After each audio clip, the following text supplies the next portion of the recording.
साथियों, आज बनारस की एयर कनेक्टिविटी को मजबूत करने की दिशा में भी बड़ा काम हुआ है। बाबतपुर हवाई अड्डे में आज नए एटीसी टावर का लोकार्पण हुआ है। अभी तक यहां देश दुनिया से आने वाले 50 से अधिक विमानों को हैंडल किया जाता है। नया एटीसी टावर बनने से ये क्षमता बढ़ जाएगी। इससे भविष्य में एयरपोर्ट का विस्तार करना आसान होगा। भाइयों और बहनों, काशी में स्मार्ट सिटी मिशन के तहत जो काम हो रहा है उनसे भी सुविधाएं बढ़ेगी और आने जाने के साधन बेहतर हो जाएंगे। काशी में श्रद्धालुओं और पर्यटकों की छोटी छोटी आवश्यकताओं को ध्यान में रखकर ही फ्लोटिंग जेटी का निर्माण किया जा रहा है। नमामि गंगे मिशन के तहत गंगा किनारे के शहरों में सीवेज ट्रीटमेंट का एक बहुत बड़ा नेटवर्क तैयार हुआ है। पिछले 8-9 वर्षों में आप गंगा के बदले हुए घाटों के साक्षी बने हैं। अब गंगा के दोनों तरफ पर्यावरण से जुड़ा बड़ा अभियान शुरू होने वाला है। सरकार का प्रयास है कि गंगा के दोनों तरफ 5 किलोमीटर के हिस्से में प्राकृतिक खेती को बढ़ावा दिया जाए। इसके लिए इस वर्ष के बजट में भी ऐलान किए गए हैं। चाहे खाद हो या फिर प्राकृतिक खेती से जुड़ी दूसरी मदद, इसके लिए नए केंद्र बनाए जा रहे हैं। साथियों, मुझे ये भी खुशी है कि बनारस के साथ पूरा पूर्वी उत्तर प्रदेश कृषि और कृषि निर्यात का एक बड़ा सेंटर बन रहा है। आज वाराणसी में फल सब्जियों की प्रोसेसिंग से लेकर भंडारण और ट्रांसपोर्टेशन से जुड़ी कई आधुनिक सुविधाएं तैयार हुई है। आज बनारस का लंगड़ा आम, गाजीपुर की भिंडी और हरी मिर्च, जौनपुर की मूली और खरबूजे विदेश के बाजारों तक पहुंचने लगे हैं। इन छोटे शहरों में उगाई गई फल सब्जियां लंदन और दुबई के बाजारों तक पहुंच रही है। और हम सब जानते हैं, जितना ज्यादा एक्सपोर्ट होता है उतना ही अधिक पैसा किसान तक पहुंचता है। अब करखियाओं फूड पार्क में जो इंटीग्रेटेड पैक हाउस बना है, उससे किसानों, बागवानों को बहुत मदद मिलने जा रही है। आज यहां पुलिस फोर्स से जुड़े प्रोजेक्ट्स का भी लोकार्पण हुआ है।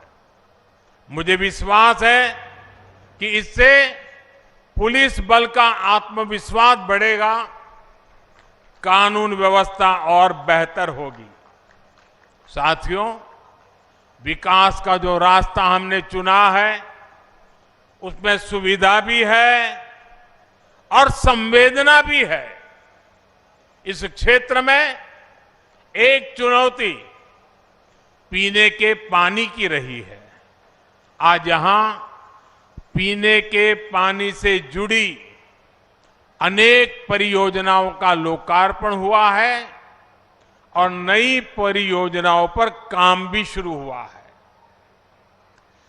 गरीब की परेशानी कम करने के लिए ही हमारी सरकार हर घर नल से जल अभियान चला रही है। बीते 3 साल में देश भर के 8 करोड़ घरों में नल से जल पहुंचना शुरू हुआ है। यहां काशी और आसपास के गांव में भी हजारों लोगों को इसका लाभ मिला है। उज्ज्वला योजना का भी बहुत लाभ बनारस के लोगों को हुआ है। सेवापुरी में नया बॉटलिंग प्लांट इस योजना के लाभार्थियों की भी मदद करेगा। इससे पूर्वी उत्तर प्रदेश और पश्चिमी बिहार में गैस सिलेंडर की आपूर्ति सुगम होगी। साथियों, आज केंद्र में जो सरकार है, यहां यूपी में जो सरकार है, वो गरीब की चिंता करने वाली सरकार है, गरीब की सेवा करने वाली सरकार है। और आप लोग भले प्रधानमंत्री बोले, सरकार बोले, लेकिन मोदी तो खुद को आपका सेवक ही मानता है। इसी सेवा भाव से मैं काशी की, देश की, यूपी की सेवा कर रहा हूं।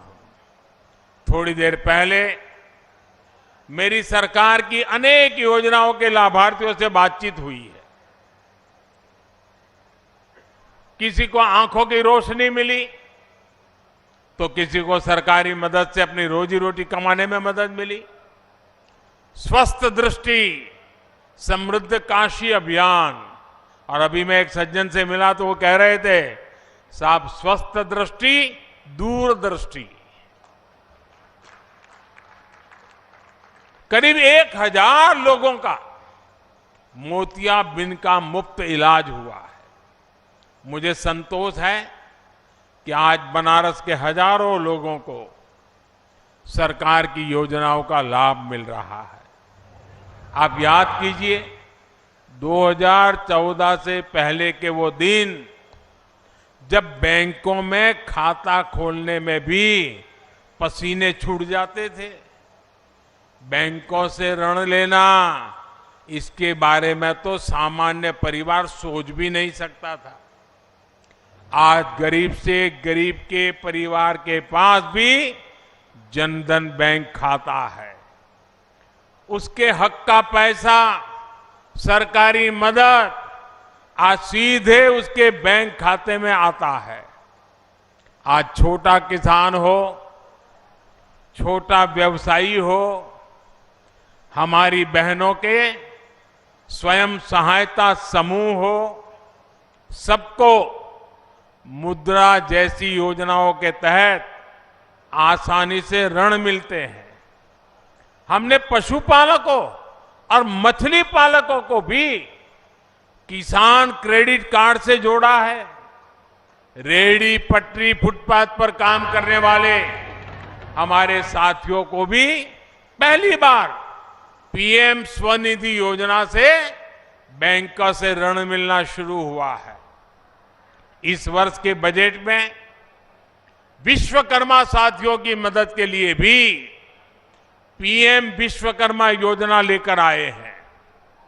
प्रयास यही है कि अमृत काल में विकसित भारत के निर्माण में हर भारतीय का योगदान हो, कोई भी पीछे ना छूटे। भाइयों और बहनों, अब से कुछ देर पहले मेरी खेलो बनारस प्रतियोगिता के विजेताओं से भी बात हुई।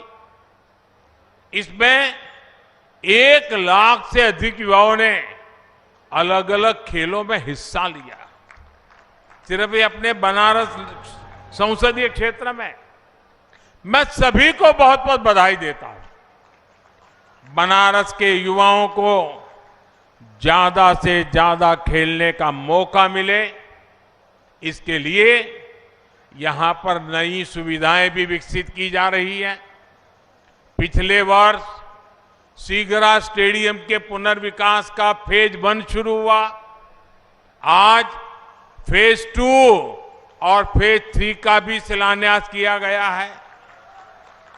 इससे यहां अब अलग अलग खेलों की, हॉस्टल की आधुनिक सुविधाएं विकसित होगी। अब तो वाराणसी में इंटरनेशनल क्रिकेट स्टेडियम भी बनने जा रहा है। जब स्टेडियम बनकर तैयार होगा तो एक और आकर्षण काशी में भी जुड़ जाएगा। भाइयों और बहनों, आज यूपी विकास के हर क्षेत्र में नए आयाम स्थापित कर रहा है। कल यानी 25 मार्च को योगी जी की दूसरी पारी का 1 वर्ष पूरा हो रहा है। 2-3 दिन पहले योगी जी ने लगातार सबसे ज्यादा समय तक यूपी के मुख्यमंत्री होने का रिकॉर्ड भी बनाया है। निराशा की पुरानी छवि से बाहर निकलकर यूपी आशा और आकांक्षा की नई दिशा में बढ़ चला है। सुरक्षा और सुविधा जहां बढ़ती है, वहां समृद्धि आना तय है। यही आज उत्तर प्रदेश में होता हुआ दिख रहा है। आज जो ये नए प्रोजेक्ट्स यहां जमीन पर उतरे हैं, ये भी समृद्धि के रास्तों को सशक्त करते हैं। एक बार फिर आप सभी को विकास के इन अनेक कामों के लिए बहुत बहुत बधाई, बहुत बहुत शुभकामनाएं। हर हर महादेव।